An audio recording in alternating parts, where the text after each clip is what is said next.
Στην πλατεία Κύπρου σε μία εκδήλωση σε συνεργασία με το Πολιτιστικό Σύλλογο Μωμόγερη Μυροφόρα. Ευχαριστώ τον Κώστα τον Αλεξανδρίδη, αλλά κυρίως ευχαριστώ όλους όσους συμμετέχουν και ιδιαίτερα τα συγκροτήματα από την Νάξο που ήρθαν οι Κουδουνάτοι, από τα Μέγαρα και οι γενίτσαροι του Πολιτιστικού Συλλόγου Μωμόγερη.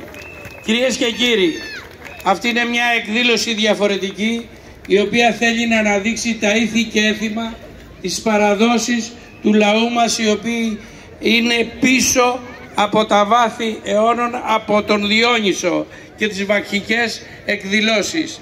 Αυτό είναι το πραγματικό νόημα, αυτό θέλουμε σήμερα να αναδείξουμε, γιατί αυτός είναι ο πολιτισμός της Καλιθέας αλλά και της χώρας μας.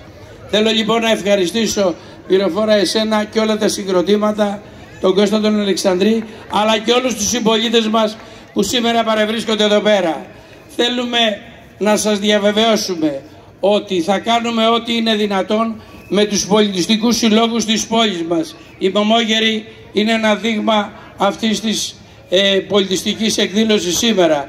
Χθες το βράδυ ήταν το Πέζο, προχθές ήταν ο Αρίωνας, αλλά και άλλοι σύλλογοι, γιατί εμείς θέλουμε να αναδείξουμε τους πολιτιστικούς συλλόγους και τους ανθρώπους που ασχολούνται με τον πολιτισμό στην Καλιθέα. Θέλουμε